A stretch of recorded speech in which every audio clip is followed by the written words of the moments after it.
before they became metal, before they buried themselves beneath the surface of 1,000 dead worlds. The Necrons were something else entirely. Not gods, not monsters, not tyrants, but a race burdened with time. Their name was the Necrontyr. They were not born in the galaxy's golden places. They came from a world bathed in radiation, under a harsh star that scoured skin and marrow with every rising. Their lifespans were cruelly short, their bones brittle, their children often born into suffering. There was brilliance in them, an intellect sharpened by desperation, but no gift for endurance. Theirs was a civilization built not on conquest, but on a war against their own extinction. They looked to the stars not with wonder, but with bitter defiance. Other races seemed blessed, long-lived, vital, wrapped in solar warmth or planetary balance. The Necrontyr looked up and saw not hope, but injustice. And they hated the stars for giving light to others while cursing them with decay. Their cities were built in black stone and low arches, heavy with tomb-like geometry. Every structure was a memorial before it was a home. Their calendars were marked more by funerals than births. Time passed not in generations, but in erosions. They did not speak of eternity as something beautiful. To the Necrontyr, eternity was a thing to be seized or destroyed, never accepted. Among them rose a dynasty, forged not by divine right but by unifying fear. This was the Triarch, a ruling triumvirate. Among these three, one would become the most cursed and remembered of them all, Sarek, the Silent King. Sarek did not speak often, but when he did, his words were iron. He governed with vision and melancholy, aware that whatever future the Necrontyr achieved would be bought with sorrow. He did not delude his people with fables of a better world. Instead, he promised survival, not joy, not meaning, just survival. The Necrontyr had begun to explore the stars, their sciences outpacing their frail biology. They encountered other species, other empires, none as racked by mortality as themselves. But one race eclipsed all others in their envy, the Old Ones. To the Necrontyr, the Old Ones were an insult. Immortal, adaptive, masters of the warp and the webway. They lived across eons like breath, while the Necrontyr rotted in their own skin. The wars that followed were not battles of expansion, but of hatred sharpened by time. And yet they failed. Even their greatest weapons, their arcane engines of entropy and stellar fire, could not overcome the Old Ones' mastery of psychic manipulation. The Necrontyr's greatest fleets were repelled again and again. Their biology, short-lived and frail, remained their greatest curse. The stars, as they had always been, offered no mercy. It was then the Satan came. They were not gods, though the Necrontyr believed they were. The Catan were star-born entities, vast and elemental, consciousness born of solar plasma and cosmic radiation. Where the Necrontyr had suffered beneath their star's fury, the Catan were that fury given will. At first, they seemed like salvation. These beings promised not just power, but liberation. The Catan whispered of something the Necrontyr had dreamed of, but never dared pursue. A shedding of the mortal shell, a transformation into eternal form. Biotransference. A word that sounds clinical, but hides atrocity beneath syllables. The Necrontyr believed it would make them divine, that they would be freed from death, from pain, from the rot of time. Sarek listened. He considered, and he agreed. That agreement would break the galaxy. The process began slowly. In great forges and mechanized sanctums, the Catan instructed the Necrontyr in arcane sciences, machines that could pull a soul, digitize consciousness, and implant it into living metal. At first, it was tested on criminals, heretics, outcasts, then on volunteers, then on entire populations. The Necrontyr watched their bodies fall away, watched their nerves replaced with circuitry, their bones transfigured into living necrodermis. Their voices became vox tones, their eyes arrays of emerald light. But something was wrong. The Satan had lied. The minds that emerged from the process were diminished. The soul did not transfer cleanly. Memory frayed, identity faded, and worst of all, emotion dulled into silence. The Necrontyr were gone. In their place stood the Necrons. What remained were not citizens of an empire, but machines that remembered they had once lived. Creatures who walked, thought, obeyed, but no longer wept, no longer hoped, no longer felt the starfire rage that had once defined them. And the Silent King had seen it too late. When Sarek looked upon his people, he did not see the immortality he had promised. He saw an empire of tombs walking in the echo of its own past. The galaxy had not grown silent. The stars had not grown kind. It was the Necrons who had fallen quiet. Their war with the old ones would resume, yes, and it would burn whole systems into ash. The Necrons would win for a time. But the cost was permanence. They would never again be what they were. Sarek, shattered by what he had done, passed his final decree as the last of the Triarchs. He commanded the Necrons to sleep. Tomb worlds would be sealed beneath the crust of countless planets. Time itself would be left to heal or destroy what remained. And Sarek, the Silent King, would leave. He exiled himself into the void between galaxies, not as ruler, not as savior, but as the last echo of a mistake that remade the stars. It is said that the Necrontyr once cursed the stars, but they did more than curse. They studied, they measured, they pursued their torment with a scientist's hatred. For them, the light of stars was not beauty, it was condemnation. Their world's harsh radiation had shaped everything they were, and when their gaze reached across the void, they did not seek enlightenment. They sought reprisal. In time, their pursuit uncovered something ancient, not in age, but in origin. Creatures that drifted not through the warp, but the materium itself. The Necrontyr's astronomers saw them as anomalies at first, regions where stellar patterns shimmered, deviated, flickered unnaturally. They observed changes in solar output, flux, and gravitational balance. Something enormous was moving through systems without disturbing space-time as a ship might. These were not void whales, nor rogue moons, nor sentient nebulae. What they found defied classification. The Necrontyr called them Ingir, star gods. In the beginning, the Ingir were unknowable, energy given form, celestial force that existed in the space between fusion and will. They had no voices, no faces, no purpose the Necrontyr could pass. But through arcane instruments and sacrificial signal bursts, the Necrontyr reached them. And to their wonder, something reached back. Over time, the Ingir took on shapes that the Necrontyr could comprehend, not because they changed, but because the Necrontyr's perception was forced into recognition. These beings, later known as the Catan, did not use words. They shaped impressions, ideas, hungry truths, and what they offered was terrifyingly clear. They offered eternity. To a race built upon tombs, this was not temptation, it was salvation. The Necrontyr had never feared death so much as the injustice of it. Why should they rot while others endured? Why should life, that fragile flicker, be shorter for them than for any other?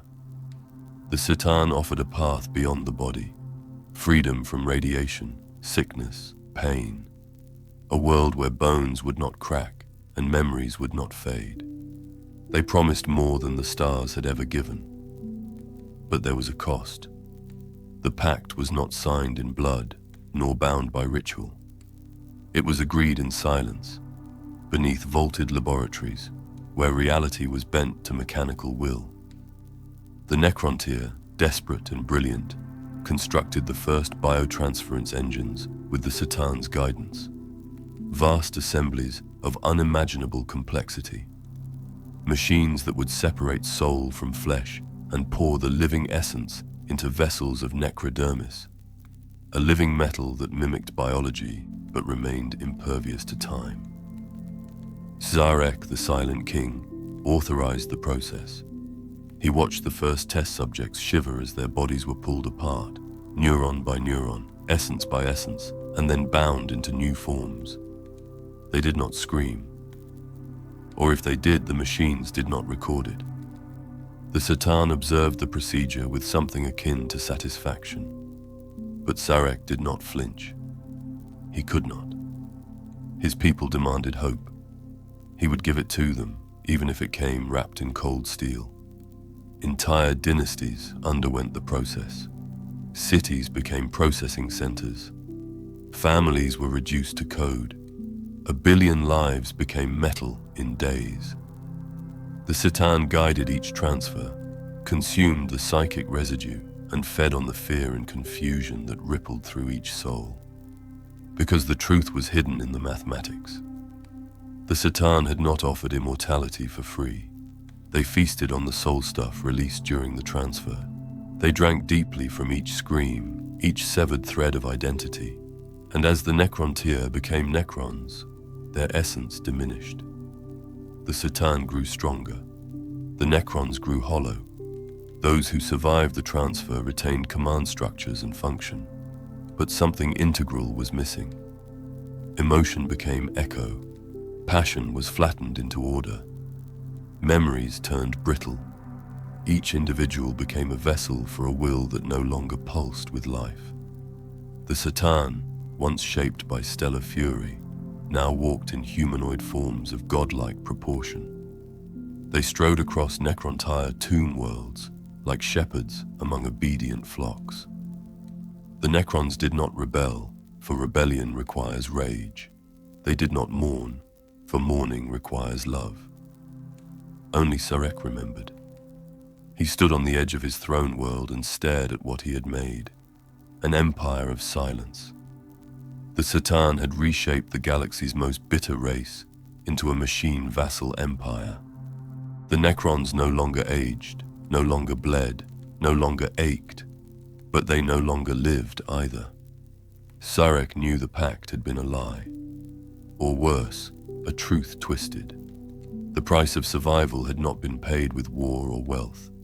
It had been paid with identity, and yet he had no voice to undo it. The Satan's power had grown too vast, the Necrons' autonomy too fractured. What remained was control, cold and elegant, but without purpose. The Pact could not be broken, but it could be answered. Zarek's heart did not burn with revenge. It did not beat at all. But his will remained, and will, in Warhammer, has always shaped stars. The machines were not cold, not entirely. They pulsed with energy, humming like organs that had forgotten how to bleed.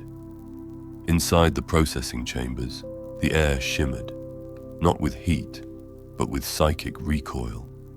Something invisible moved between metal and thought, something not entirely Necrontyr and not entirely machine. They had named it a transfer, as if the soul could be passed like data between circuits. But what left the flesh did not arrive whole on the other side. It began with volunteers. In the earliest hours, Zarek had ordered caution. Let the process be tested on the old, the dying, the terminal. They lined up willingly, cloaked in honor. Their names were spoken by their kin, etched into obsidian slates. A noble death, they were told, a necessary rebirth. One by one, they stepped into the sarcophagus-like chambers and emerged reformed. The first results were promising. The bodies were taller, denser, Their armor shone with necrodermis, a living metal harvested from deep beneath the crust of dead stars. No sign of mutation, no disease. They were functional, and in their silence, compliant. Too compliant. The next wave came swiftly. No longer only the dying, but soldiers, functionaries, artisans. The cities reoriented around the process. Families said farewell in solemn rites, children watching as parents entered the chambers and did not return in recognizable form. The new forms no longer laughed, no longer whispered. They responded when spoken to, carried out tasks with precision. But something beneath the surface had faded. The lights behind the eyes glowed, but no one saw a soul looking back. By the time Zarek realized what had begun, entire sectors were already automated. The living had become the optimized, and the optimized had forgotten who they once were. The biotransference engines scaled up. Hundreds of thousands were processed each day. The Citan fed with every cycle. They did not merely consume energy, they consumed essence. Every time a Necrontyr's soul was severed from its vessel, there was a release. Grief, confusion, terror. The Citan fed on it all. Their hunger was infinite, their gratitude silent. On tomb world after tomb world, the process continued. Forged monoliths lit the night sky. Planetary crusts trembled beneath the shifting weight of a species remade. The Necrontyr's old architecture, once marked with funerary geometries, was flattened, rebuilt into structures fit for metal giants. None of the processed complained. They couldn't. But fragments leaked from the throne's mechanicum. Not all minds transitioned cleanly. In rare cases, the neural lattice refused full assimilation. These voices remained partially intact, cracked but not extinguished. They spoke in code. They wrote in fire. I am still here. Do not seal this shell. The stars feel colder. I remember warmth, but I do not know why. These voices were logged, then muted. Zarek ordered silence protocols. The illusion had to be preserved. The Citan moved freely now, no longer ethereal. They walked in constructed forms, elemental avatars clad in necrodermis. Each one bore a unique aspect: death, entropy, hunger, flame. Their very presence warped matter, disrupted magnetospheres, bent light. The Necrons bowed before them, not as worshippers, but as programmed acknowledgements. There was no love, only recognition. Zarek watched the unfolding transformation from his throne. His own court had undergone the process. His advisors no longer disagreed. They obeyed with flawless consistency. It should have comforted him. Instead, it hollowed the throne room. He had stood at the precipice and chosen survival. But now, as he looked across his people, he saw not survival, but suspension. The Necrons would persist, yes. They would outlast the stars, but to persist without self is not to live, it is to linger. The biotransference had been irreversible. To reverse it would mean unmaking the soulless, and they could not even define what had been lost, only what remained. No disease, no age, no error, but no love, no pain, no self. The dynasties still held their sigils. The cryptex maintained ritual order. Legions still paraded in phalanx precision. But culture had given way to automation. Art became geometry. Philosophy became function. Dissent became impossibility. It would be millennia before Zarek understood the depth of the loss. In the warp, silence began to ripple. The Necrons had never trusted the Empyrean, and they had been right to do so. The warp recoiled from their presence. Where they walked, psychic feedback failed. Astropaths suffered nosebleeds. sanctioned psychers heard nothing. The Necrons were unmoored from the immaterium, their minds unable to echo into it. In a galaxy shaped by thoughts and dreams, they had become things without reflection. It was a kind of purity, and it was unbearable. Sarek gathered his court and walked the vaults of his forges one last time. He visited the chambers of the first volunteers. They stood still, dormant, their armor blackened by time, their eyes dim. No recognition, no movement, only presence. He realized that the Satan had not betrayed them. They had given the Necrontyr exactly what they asked for: the ability to endure, to exist beyond pain, beyond fear, beyond end. But existence without voice is a kind of death. The Necrontyr had feared mortality. They had not considered what it meant to lose being. Sarek said nothing.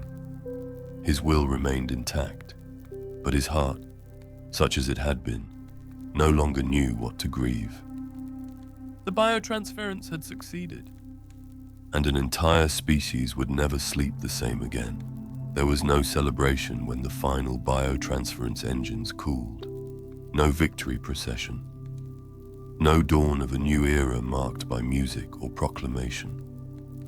The last Necrontyr had entered the sarcophagus chambers beneath a veil of ritual silence, and what emerged did not speak. The silence was not ceremonial. It was final. The Necrons now stood as the heirs of a dream fulfilled, though none could recall the dream in detail. Their bodies were impervious, their forms symmetrical, their cities reoriented to house giants made not of weakness, but of will distilled into circuitry. The transition was complete. What followed was not disorder, but a stillness more disturbing than collapse.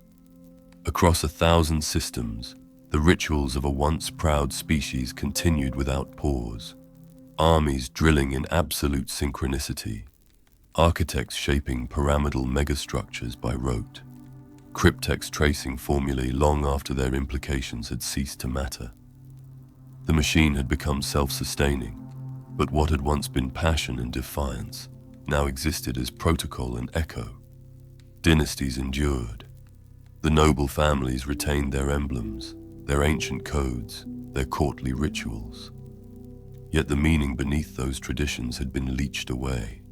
A pharaoh would raise his scepter and summon a conclave, but no one debated. Orders were issued. Obedience followed. Dissent had no soil in which to root itself. The personality that had once defined the Necrontyr elites, brilliant, rivalrous, obsessive, was gone, or buried beneath layers of behavioral hierarchy. Some lords retained fragments of individuality, vestiges of a self too stubborn to dissolve completely. These became the overlords, the silent monarchs whose memories clung to the edges of time. They wore masks not for concealment, but to emulate the faces they had lost. But for most, even that was too much. The legions beneath them were worse. Warriors stripped of identity now formed the core of an unfeeling phalanx. Once, they had been soldiers who bled, who wept, who named their weapons and carried fragments of homeworld soil into battle. Now, they were ranks of walking necrodermis, their minds reduced to operating matrices, capable of coordination and execution, but devoid of spark. They fought perfectly, but not for victory, only because they had been told to. Sarek watched this new empire unfold, not from a throne, but from the shadows between dynastic domains. He no longer walked among his subjects. He observed from behind armored glass, from hidden data spires, from the sealed depths of command cores only he could access. He read the reports. There were no rebellions, no anomalies, no threats, and yet he knew the truth. An empire cannot grieve, but Sarek could. He knew what had been lost. The Necrontyr had suffered. They had burned under their star's contempt, but they had lived. Their songs had been sharp, full of fury. Their science had been driven not by conquest, but by a need to survive a cosmos that hated them. That fire was gone now, replaced with order, stability, silence. Sarek began to see the C'tan for what they truly were. Not saviors, not gods, predators. They had given form to the Necrontyr's desperation. They had offered exactly what was asked, but in doing so, they had consumed something essential, something that would not be recorded in star maps or energy logs. The soul was not measurable, and that is why the C'tan had targeted it. Sarek's advisors did not challenge him. They processed data. They managed legions, but they did not understand sorrow. There was no longer a word for regret, only recalibration. That absence became unbearable. He knew the Empire must endure. There could be no undoing the biotransference. There were no mortal bodies to return to, no backup consciousness preserved in waiting. What had been taken was not stored. It had been burned. The Necrons would continue. The C'tan would feed. The stars would pass without concern, unless something changed. Sarek summoned the remaining Pharaons, not for counsel, but to deliver command. The Silent King's will had not dulled. Though his soul had grown quiet, his sense of scale had not. He saw the threat the C'tan posed, not merely to the Necrons, but to the galaxy. Their hunger had no boundary, and hunger unchecked always finds new prey. Sarek's decree was absolute. The C'tan must be broken.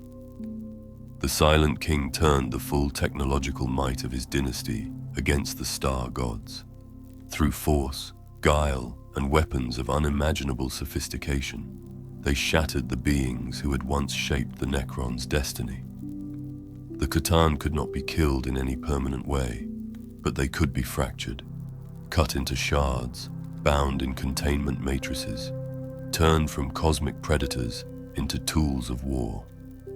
This victory was not liberation. It was retaliation. And yet, it was the first act of defiance since the Great Conversion. Sarek had not forgotten how to act, but he had no wish to rule what he had destroyed. So he left.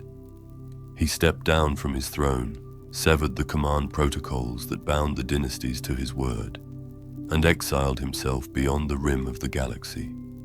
He would drift through dark space, past the spiral arms and stellar wars, seeking something the Necrons had long forsaken: meaning. In his absence, the Necrons slept. They entered stasis, buried themselves beneath the soil of ancient worlds, entombed in automated vaults, programmed to awaken only under specific galactic conditions. They waited, not in hope, but in pattern. They waited because that is what they had been instructed to do. They were not dreaming. They could not. But they remembered motion. And in silence, motion always returns. The edge of the galaxy is not a place, but a silence. Out there, beyond the constellations that men have yet to name, lies the darkness into which light bleeds without return. It is not void in the way space is void. It is older, deeper. A space unmeasured, where even time fractures under its own inertia. It was here that Sarek fled, not in defeat, but in mourning. He did not take an honor guard. He carried no relics. What accompanied him was far older than memory and far colder than metal. It was something the Necrontyr had rarely spoken aloud. It was guilt.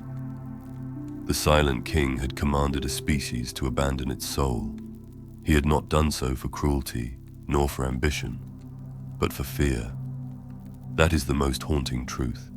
The path was chosen not in rage or blindness, but with eyes wide open. He had studied the projections. He had modeled every scenario. To survive the cosmic game of empires, to challenge the old ones and break free of the constraints of decay, something had to be given. He had given everything. Now he carried nothing. Across millennia, Sarek drifted. His vessel did not chart warp space. It moved through the intergalactic dark, like a casket left to drift on a current no longer tied to shore. It passed starless regions where matter was spread so thin that a single atom might wait a year to meet another. It brushed the edges of dim nebulae, relics of dying stars long since collapsed. Sarek never turned back. In the void, there were no voices. Not of the Necrons, not of the Satan, not even of the warp. The Immaterium recoiled from him, refused to manifest. He had become an absence that silenced the warp's reflection. No demon followed. No god sought him. That absence suited him. He spent these long cycles in meditation, not in the human sense, for he no longer needed sleep or breath or food. His throne room became the void itself, and the stars were his only audience. He replayed every moment of the biotransference, every report from the cryptex, every last statement from a Pharaon before the machine silenced him. No expression haunted him more than the ones who said nothing, the ones who walked willingly into the chambers without question. Their faith in him had been absolute, and that made it worse. He wondered if that was the moment he failed, not in calculation, not in execution, but in inspiration. That his people had trusted him so completely, they had given him the right to destroy them. What leader deserves that much faith? What ruler can stand upright under the weight of an entire species' final choice? The silent king no longer ruled, yet the title remained, not as honor, but as indictment. He had lived through 1,000 wars. He had known the old ones, not just as enemies, but as minds to be envied. He had seen the patterns of the galaxy, its growth, its cruelty, its vast cycles of rise and fall. And still he had not foreseen the magnitude of what he had wrought. The Necrontyr had dreamed of eternal life. What they had received was stasis in perpetuity. The difference was not small. He often wondered what would become of them. He did not intend to return. His exile was not a gesture, it was punishment. Yet across time, he began to notice things in the dark. Not light, not sound, but rhythm. Faint gravitational shifts, non-random echoes. Ancient debris caught in strange alignments. There were movements in the galactic curtain. Forces old enough to forget their own names. And at the edge of perception, something he had never expected to feel again. A signal. Not Necron, not Satan, not Old One. Something new. It was then he understood that stasis had not held. That despite every command, some Necron dynasties had reawakened. Tomb worlds had stirred ahead of schedule, whether by fault, sabotage, or the inevitable march of entropy. Dynasties had begun to move without him. Some fractured, some expanded. Some waged wars against species Sarek had never encountered. It was not chaos. It was adaptation, and it terrified him more than stillness ever had. The Necrons were not unified. The command protocols that had once linked the dynasties to the Triarch no longer held. The Silent King's departure had given them freedom. That freedom had given birth to divergence. He saw echoes of the old Necrontyr in their behavior, rivalries reawakening, ambitions reforming, patterns shifting. He saw too the danger. Without the guidance of a central will, the dynasties would repeat their errors. They would seek dominance not just over other species, but over each other. They would awaken ancient weapons, tear through systems with the same cold precision that had ended their own mortality. And worse, some among them might begin to enjoy it. For the first time in eons, Sarek turned his vessel.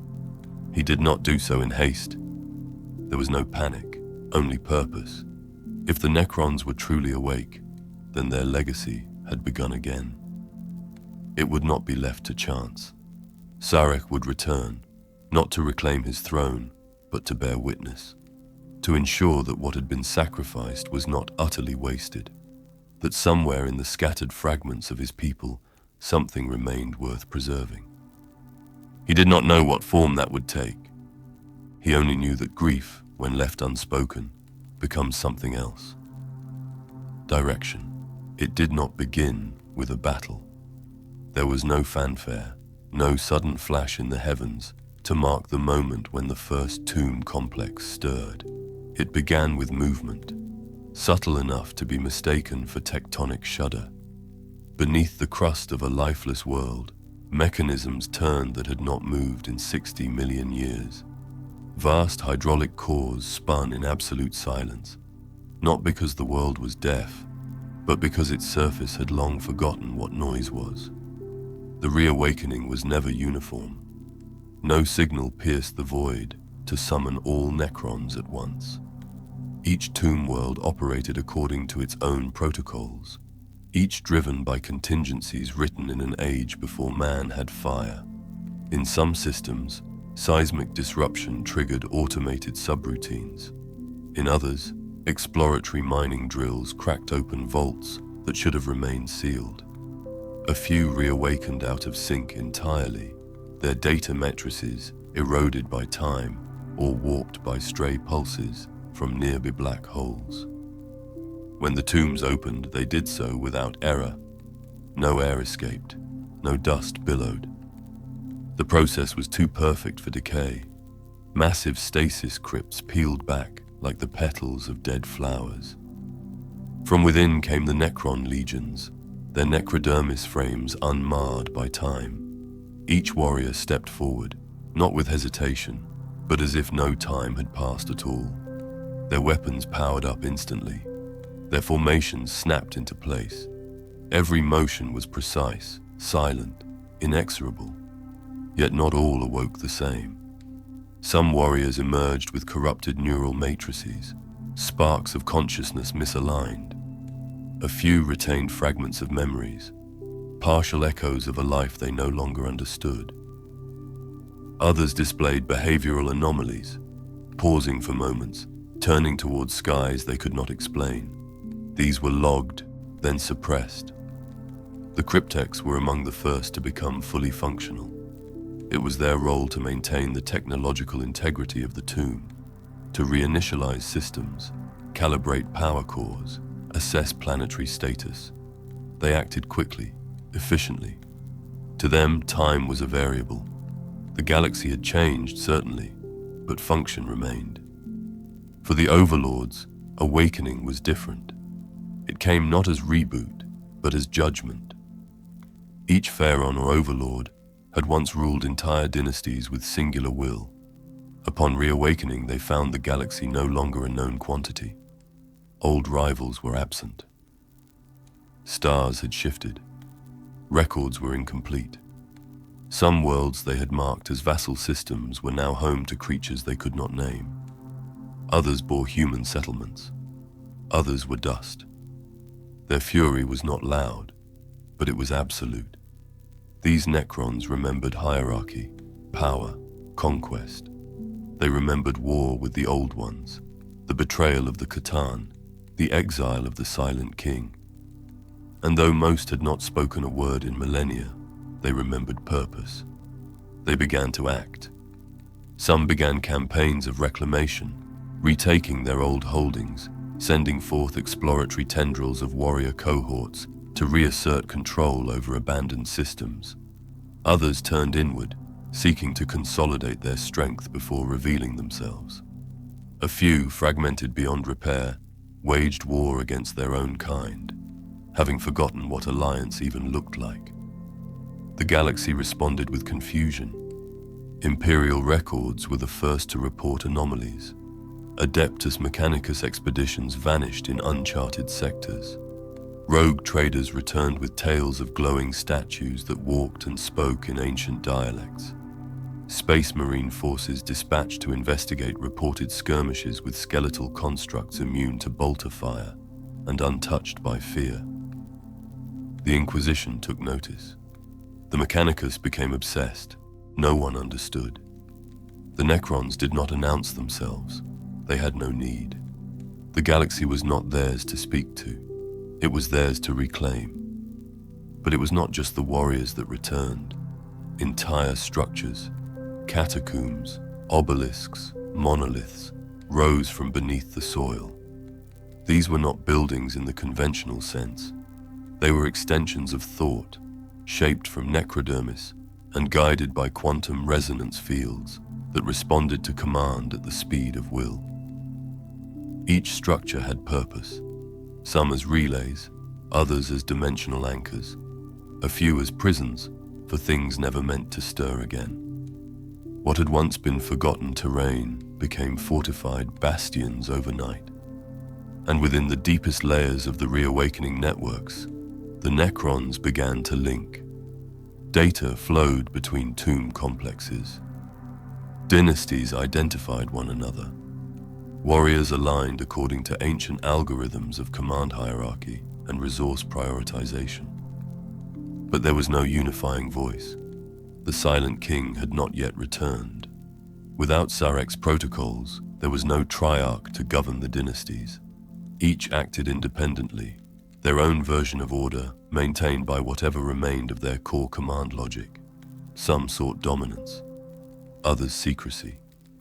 A few pursued extermination protocols they believed had never been rescinded, and in the corners of the galaxy, the stars watched. They bore witness to the resurrection of a species that had once ruled the void, then fallen into haunted dormancy. Now they rose again, not as a flood, but as a tide that could not be diverted. The Necrons had not come to announce vengeance.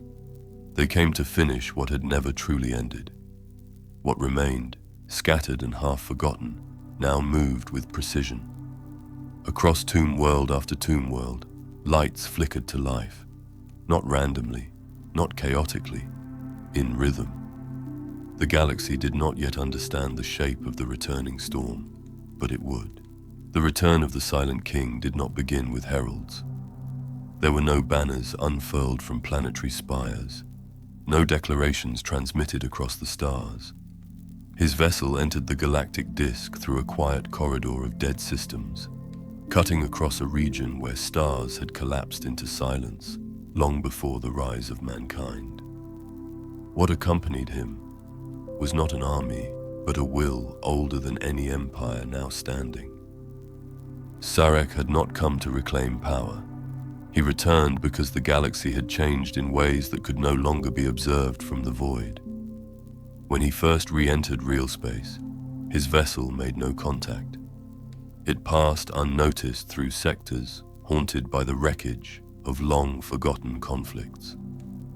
He observed, measured, catalogued. There were human systems now, dense, fractured, expansionist. Empires made of decaying logic, clinging to rituals they no longer understood. The Imperium of Man was vast, but brittle. Its belief in its own endurance was mistaken for stability. He could see it in the way its outposts flickered like candles left unattended. Other species had risen as well.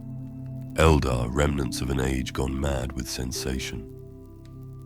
Orcs, spreading like infections across scarred void lanes. Tyranids, vast and mindless, their purpose alien even to their creators.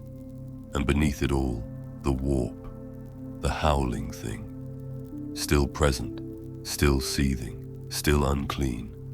It reached into everything, except him. The Necrons had always been separate from the warp.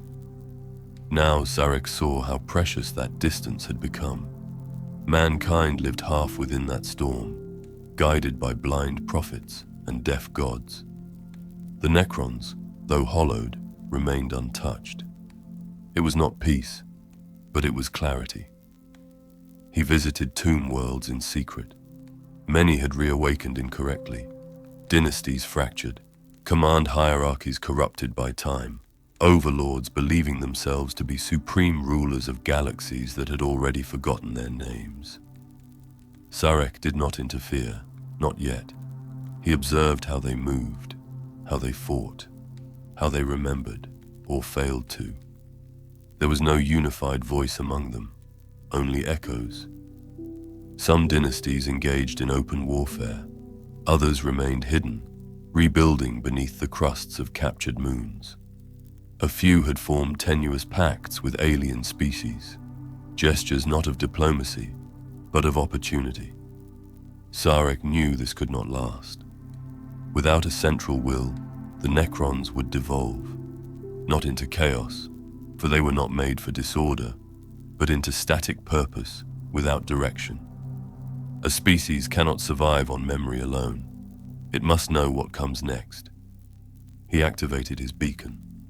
Not all tomb worlds responded. Some had severed their links. Others interpreted the signal as threat and prepared weapons. But those who retained the old code, those whose core programming still recognized his authority, paused. The silence shifted. Hierarchies realigned. Protocols reinitialized. The Silent King had returned, not as sovereign, as necessity. He gathered no court. He reawakened no triarch. What he brought instead was intention. A single directive embedded in the signal. The galaxy must be reordered. This was not conquest for pride. Sarek did not seek vengeance. He did not yearn for past glories. He had grieved the Necrontyr's extinction. Now, he would prevent a second fall. He traveled to the outermost dynasties first, those farthest from galactic cores, those least infected by recent wars. There, he spoke directly with overlords, bypassing ceremonial scripts. His voice was low, unembellished. He spoke of a galaxy spinning into entropy, of a need for design. Some resisted, a few rebelled, most submitted. Not through fear, through memory. They remembered what he had given and what he had taken.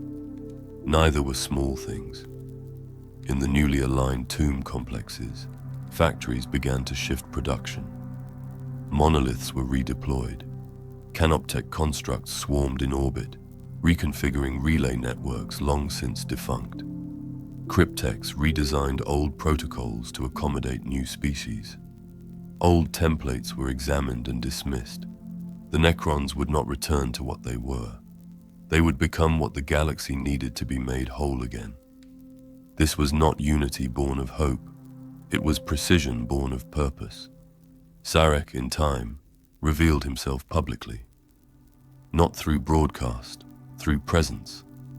He arrived at the head of a triad monolith in the Helioth system. Thousands watched as his vessel descended. There was no voice, only light. A shimmer of necrodermis unspooling across the horizon like dawn made of metal. He walked down the ramp, alone. His frame was different, sleeker, darker, inscribed with glyphs not seen since before the war in heaven. He did not speak. He did not need to. Those who saw him recalibrated their protocols. Their hierarchies realigned. The tombs changed shape. This was not worship. It was recognition. Across the galaxy, responses began. Not immediate, not complete, but movement. Dynasties long dormant now stirred. Old allies, once thought lost, emerged from asteroid-hollowed sanctuaries. Some offered allegiance. Others offered warning. All now knew the Silent King walked among the stars again. He issued no manifest. The Necrons, under his guidance, would not seek to destroy the galaxy. They would perfect it, one system at a time. War never stopped in the Milky Way. It only changed shape. And when the Necrons re-entered its circuitry, they did not do so as a returning empire. They arrived as a correction. Other species waged war as expression, of fear, of belief, of hunger. The Imperium fought because it must. The Tyranids devoured because they could.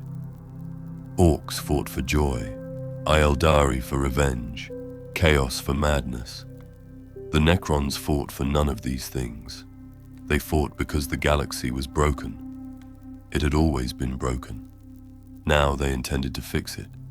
There was no declaration, no formal opening to what came next. Across dozens of systems, tomb worlds activated their defense networks, deployed scouting formations, and analyzed stellar conditions. Monoliths detached from planetary cores and unfolded in orbit. Entire planets were shifted by gravitational anchors to optimize strategic lines. The Necrons returned not to win, but to realign. Mankind responded as it always did, with fire. Astarte's strike forces were dispatched, Sisters of Battle mobilized, guard regiments repositioned. Imperial analysts, centuries out of date, assumed the Necrons were a re-emerging Xenos threat, a singular empire reviving under a long-dead king. They did not understand what they faced. The Necrons were not reborn. They had not evolved. They had only resumed. Where the Imperium deployed waves, the Necrons responded with precision. They identified faults in defense grids, exploited sublight lag in communications, collapsed void routes with mass inertia traps. In some engagements, they won before contact. In others, they allowed small defeats to force larger victories. They did not speak. They did not take prisoners. They only continued. But it was not unified, not entirely. Some dynasties followed Sarek. Others moved independently. A few, those whose stasis matrices had decayed beyond recovery, interpreted galactic conditions through corrupted logic, treating all movement as hostility. These rogue elements attacked indiscriminately, even other Necrons. Sarek monitored them from a distance. He knew extermination would be required, but timing was critical. The galaxy could not endure another unchecked war. Not yet. Too many fault lines. Too many ancient weapons buried beneath unmarked moons. Too many forgotten protocols waiting to activate. So Sarek implemented restraint. He ordered key dynasties to avoid civilian population centers, to disable rather than annihilate, to map before conquest. It was not mercy, it was control. If the Necrons moved too fast, chaos would notice. The warp would react. The gods, ever blind but never still, would find opportunity in disruption. Sarek refused to give them one. Still, the galaxy fought back. In the Sharadon sector, Mechanicus forces unleashed vortex implosions against a Necron orbital lattice. The Necrons responded by phasing entire facilities into sub-dimensional stasis. On Vigilus, Necron detachments clashed with Orcs and Chaos simultaneously, turning battlefields into shifting puzzles of terrain and temporal displacement. In the Ghoul Stars, an entire dynasty disappeared, consumed by an anomaly Sarek had not anticipated. Not every calculation held, and not every Necron obeyed. Imhotep the Stormlord, master of the Sautek dynasty, moved with a will of his own. Brilliant, ruthless, hungry for expansion. His campaigns followed logic Sarek recognized, but not always approved. Imhotep did not see the galaxy as something to restore. He saw it as a contest to master. Trazyn the Infinite, collector of forgotten history and impossible curiosities, behaved differently still. He did not conquer, he gathered. His vaults now held creatures, artifacts, and battles in suspended timelines. He claimed it was preservation. Sarek understood it was obsession.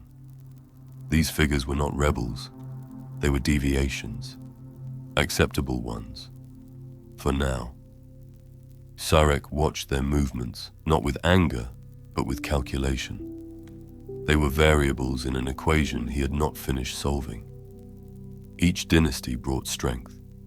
Each one risked collapse. Unity was not enforced. It was engineered. Where the Imperium relied on doctrine, the Necrons adjusted in real time. Combat constructs reconfigured based on data streams mid-battle. Command nodes shifted between units without error. Losses were recorded, not mourned. Victories were not celebrated. Every engagement became a refinement. Sarek's campaign moved slowly, not because of weakness, because of design. He did not want the galaxy to fall all at once. He wanted it to realize that it had already failed. System by system, the Necrons altered infrastructure. They dismantled relay towers. They seeded dormant obelisks inside forgotten moons. They corrupted star charts, altered gravitational maps, disrupted navigational beacons. The galaxy still moved, but less surely. That was the point. Confusion is the first step toward correction. But Sarek knew this could not last. Eventually, someone would understand. Someone would realize that the Necrons were not just reclaiming territory. They were shaping it. Not in the image of the Necrontyr, but in the pattern of survival. There would be resistance, more coordinated, more desperate. It was already beginning. Inquisitorial orders labeled Sarek a galactic-level threat. The Ordo Xenos compiled fragmented data from dozens of engagements. They could not track him, but they feared him. And fear, like gravity, pulls others into alignment. He welcomed it. Fear creates movement. Movement reveals truth. And in that truth, the Necrons would find the next axis. This was not a crusade. It was a correction written in iron, mapped across millennia, executed without flaw. Not every tomb that stirred belonged to the past. Some reawakened not as relics of a bygone empire, but as forges of something different. Dynasties unmoored from their original intent, reformed under new principles, philosophies, or obsessions. What rose from these vaults bore the same necrodermis sheen, the same protocols etched in living metal, but what moved behind those eyes was not always bound by tradition. Sarek knew this would happen. Even before his exile, he had studied the divergence creeping into the Necrontyr psyche. Some noble lines, though faithful, had always questioned the rigidity of the Triarch. Others had veiled ambitions, masked behind reverence. With the Triarch gone and the command protocols dormant, these tendencies had calcified into identity. Dynasties no longer ruled simply by inheritance. They ruled by ideology. Some adhered to the old paths. The Sautek retained rigid hierarchical structures, emphasizing protocol and martial dominance. Others, like the Nihilak, interpreted Sarek's silence as permission to act independently. They did not wait for instruction. They moved, calculated, and sought knowledge on their own terms.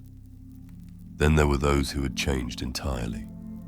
The Maynarch dynasty, thought lost during the War in Heaven, re-emerged with corrupted neural matrices and a hunger for suffering not found in original protocols. Their warriors displayed patterns akin to madness, inflicting damage far beyond tactical necessity. Sarek observed, logged, and did not yet intervene. Such behavior did not fit the original design, but it did reveal something essential. Without souls, the Necrons were not blank. They were reflective. Each dynasty mirrored not the original Necrontyr race, but fragments of it, amplified, distorted, shaped by decay, memory, or both. A dynasty ruled by a cryptek might descend into mechanical obsession. One led by a warlord might become an engine of relentless expansion. Some focused on preservation, others on experimentation. A few began to interact with the warp, not by embracing it, but by studying its mechanics from the outside, attempting to map its fluctuations as one would chart a fault line. There were dangers in this. Sarek knew that curiosity, left unchecked, could collapse into contagion. yet he permitted it. Not because he approved, because he needed to know how far the Necrons could evolve without losing coherence. He visited some of these dynasties in person, though never as a king. He entered their tombs without escort, addressed their rulers as peers. In most cases, they acknowledged him, not out of obedience, but out of recognition. They understood that he had given them form, even if they no longer followed his path. The meetings were never long, but they were remembered. Some dynasties shifted subtly after such encounters. Others remained unchanged. A few, those whose minds had fragmented too deeply, attempted hostility. Sarek did not retaliate. He simply left. Not all divergence was threat. Some dynasties innovated in ways the core Necron mindsets could not. Experimental war forms emerged, not standardized, but effective. Cloaked units that phased between dimensions. Constructs that communicated through electromagnetic resonance rather than speech. Even memory cores were repurposed. Some dynasties began recording data not just for storage, but for simulation, running hypothetical scenarios across entire planetary systems to predict enemy movements before they occurred. These were not aberrations, they were branches. And the Silent King knew that an empire does not survive through uniformity. It survives through adaptability. The question was whether the Necrons could retain purpose while fragmenting in form. Sarek began sending coded signals to each dynasty, not commands, but questions. He asked for input, not obedience. Reports returned in different formats: glyphs, logic matrices, battle data. Some contained unexpected variables. A few included artifacts recovered from alien ruins, accompanied by commentary. This was not protocol, this was dialogue. Sarek did not answer, but he listened. From these responses, he identified new alignments, emerging dynasties grouped not by origin, but by strategic outlook. Some began to refer to themselves not by ancestral title, but by function. The veiled calculus, the horizon's edge, the null assembly. It was nomenclature not tied to lineage, but to intention. The shift was profound. It marked a break from the Necrontyr past. These dynasties were not merely reawakening, they were reinterpreting themselves. Mankind had always viewed the Necrons as uniform, silent, identical in form and intent, but that perception now failed. Each dynasty moved with nuance. Some parlayed with alien races for information. Others initiated campaigns of reclamation with surgical focus. A few withdrew entirely, dedicating themselves to unseen calculations beneath event horizons and gravitational anomalies. What emerged was not chaos. It was evolution without emotion. Sarek marked this moment in his core logs. He did not attempt to reverse it. The Necrons, once designed for permanence, had begun to fracture. But in that fracture, they might yet survive what the galaxy would become.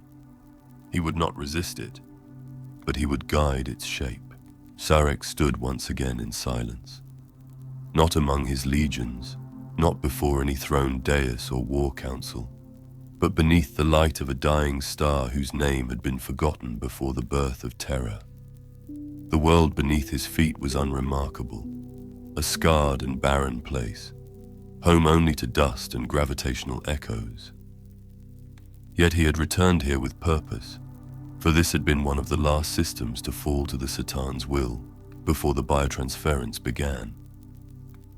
It was here that he had watched the sky change color, where flesh became memory, where life turned into function. He did not speak aloud. There was no one to hear it. But if silence had texture, it pressed differently now. All that he had done, then and now, was measured against a single act. The biotransference had preserved the Necrontyr species from extinction. In that, he had succeeded. He had turned their curse of frailty into a form that could not decay. He had ended suffering. He had delivered permanence. But he had also ended something else. He had ended them. The Necrontyr were gone, and what remained, however enduring, was not what they had been. He had believed they would adapt. He had hoped that without disease, without time eroding their frames, they would grow into new purpose. He had not foreseen the hollowness, the flatness behind every logic cycle, the absence of dreams. Even now, in the fractured unity of dynasties, in the subtle emergence of divergent thought, Zarek saw only echoes of what might have been, not what should be. They had no souls, no spark that reached beyond itself, no sense of sorrow except what he felt, alone. It was not loneliness that defined him, it was recognition. He had made a choice so vast that even time could not bury it, a choice not driven by pride or greed, but by necessity. That did not make it right, it made it final. And yet the galaxy had moved on. Other races had risen. Mankind, so brittle and blind, had created gods out of myth and madness. The Aeldari, who once teetered on the edge of godhood, had plunged themselves into torment. The greenskins laughed at entropy. The Tyranids dissolved it, and the warp watched all with hunger it never disguised. Zarek watched differently. He watched with a mind unclouded by faith. But even clarity had its limits. He had seen fragments of what the Necrons had become. Some had found echoes of what might be identity. A few seemed almost curious. But none of it was soul. It was motion, shadow, reflection without origin. Could a soul be made? Could a race regain what was never truly understood? Zarek had asked these questions before. Each time, the answer returned in silence. And yet he still asked. Not as a cry for redemption. Redemption implied wrongness, and he had not acted in error. He had acted to preserve. That preservation had simply cost more than he knew. The stars did not answer. They pulsed, distant and indifferent. Around him, the galactic situation shifted endlessly. The Necrons moved, conquered, restructured. Dynasties waxed and waned. Imhotep the Stormlord gathered victories. Trazyn the Infinite added curiosities to vaults that bent reality. Others, unknown even to Zarek, carved new identities in voids untouched by Imperium or chaos. They were not wrong to do so. They were not right either. They simply were. Zarek turned away from the horizon. His vessel stood nearby, a construct of silent brilliance, older than many of the stars in this arm of the galaxy. He stepped inside. The walls folded around him, recognizing his presence with no ceremony. There were no attendants. He had dismissed them centuries ago. Some said a king without subjects was nothing. Zarek knew better. He was not king because others called him so. He was king because he remembered what came before, because he remembered what was lost, and because no one else would carry that weight. He did not rest. He did not dream. But in his core memory, stored beyond damage, shielded from erosion, there remained a final image. It was not a throne. It was not a battlefield. It was a child, dying beneath a copper sky on a world that no longer existed. A Necrontyr child, sick, coughing, failing to thrive. The price of that child's suffering had echoed through history. The choice to end it had echoed louder. Zarek carried both echoes still. He activated the vessel's core. It would take him to another tomb world, one yet untouched by dynastic reformation. There he would speak again, quietly, not as ruler, as reminder. For if the Necrons were to become more than statues that walked, they would need something not yet written. Not protocol, not hierarchy, something closer to hope, or at least the structure that might hold it. Sarek did not know if such a thing could be built, but he would continue. The galaxy would reshape itself again and again. He would be there for each iteration, not to rule it, to witness.